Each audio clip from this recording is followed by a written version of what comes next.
Welcome to Highway Herald, your roadmap to the latest in auto. Not too long ago, investors were convinced that electric vehicle startups were the golden ticket. Billions were funneled into these ventures, with the hope of seeing quick returns. However, the reality has been a stark contrast. The market is decelerating, startups are hemorrhaging money, and share prices are plummeting.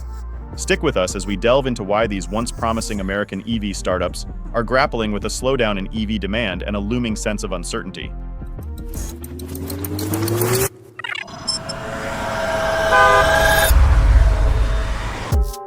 Reason number 5, the chill of the market and Tesla's price skirmish. Once, EV startups easily secured investments from the world's wealthiest. The shared vision of a sustainable future through swift electrification was widely accepted, and many believed this would be the end of traditional automakers. This optimism led to ambitious emissions reduction proposals worldwide. However, consumers weren't quite ready for this revolution. While early adopters have their Teslas, the average consumer is still left wanting due to the high cost and limitations of EVs. Consequently, many opt for gas-powered or hybrid vehicles, leading to a significant market slowdown recently.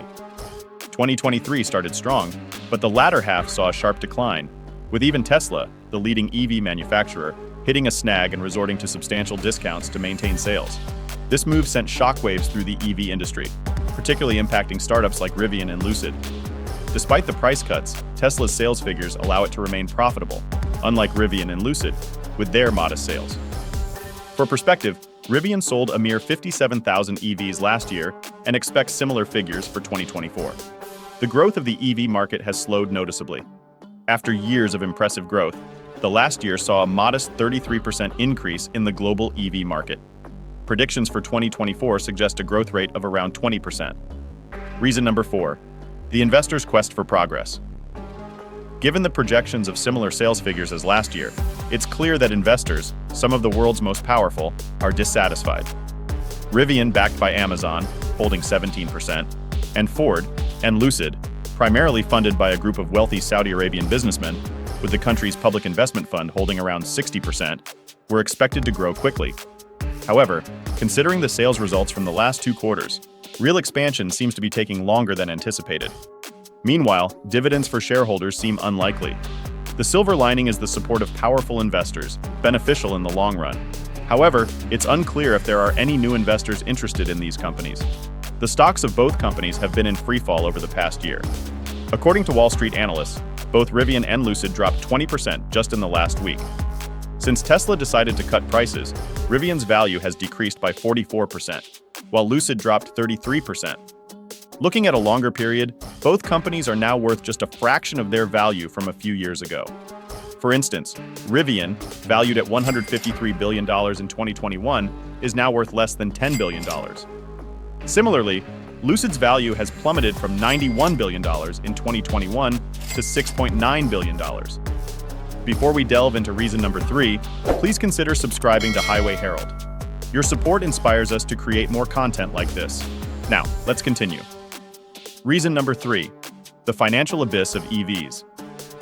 There are many reasons why interest in investing in EVs has dwindled, but the primary one is that EV companies, both traditional automakers and startups, are far from profitable. Currently, EV manufacturers are incurring substantial losses on every vehicle they sell, with the notable exceptions of Tesla and the Chinese company BYD, believed to be the only profitable EV manufacturers. The losses for the rest are typically enormous. For instance, Ford lost over $36,000 on every F-150 Lightning it sold in 2023. Rivian lost $40,000 per vehicle in the last 3 months of 2023, contributing to a total loss of around $5.4 billion for the year. Lucid's losses were also significant, losing over $650 million last year, especially considering its production volume. The situation is clear. None of these companies have figured out how to optimize production. The production process remains too costly, and higher sales numbers currently equate to even greater losses. While traditional automakers like Ford can offset these losses with profits from internal combustion cars, EV startups are in dire straits. Rivian, for instance, has initiated its 3rd round of layoffs in just 2 years, resulting in a further 10% workforce reduction. Given all this, it's unsurprising that sales number estimates are so low. Rivian plans to maintain its production numbers for 2024, aiming to produce around 57,000 vehicles. Similarly, Lucid plans to keep figures unchanged, with a goal to sell just 9,000 vehicles in 2024. Reason number 2, the high cost of luxury. Perhaps the most significant misstep made by EV startups was their focus on luxury products.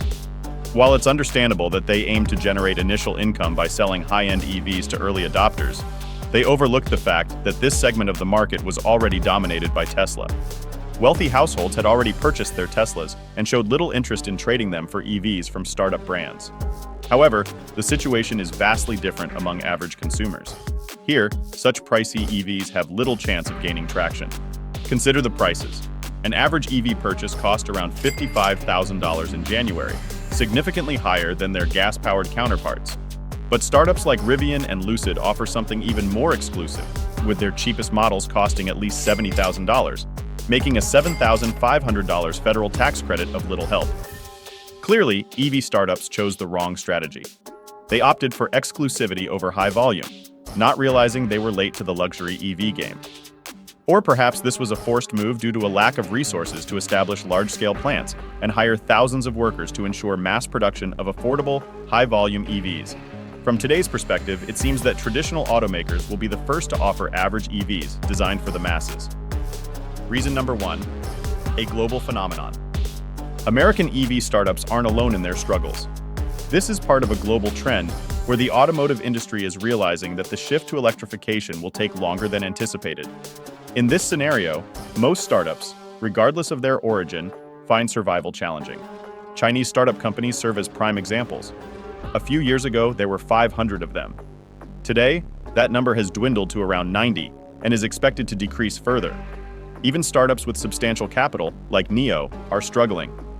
NIO, once believed to be a potential Tesla competitor, started with significant investments and built a respectable assembly line with 11,000 workers. However, with only 8,000 EVs sold in the second quarter of the previous year, it's unsurprising that the company is currently seeking fresh capital from new investors.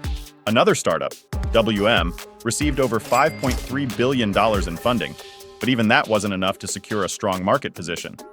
Today, despite the massive capital injection, the company is unable to offset its losses, estimated to be $1.2 billion in 2023 alone, leading to a recent bankruptcy filing. With these Chinese companies in mind, it's likely that American startups, with their overly optimistic projections, face a similar fate. This further underscores that the ongoing EV transition is far from sustainable. Just like in China, most startups won't survive, while traditional automakers won't push for EVs any harder than they are compelled to by government regulations. This suggests that the trusty internal combustion engine will remain the primary power source for mobility for quite some time. Thanks for tuning in. Remember to hit the subscribe button for Highway Herald to keep up with the latest vehicle updates and forthcoming videos. Until next time.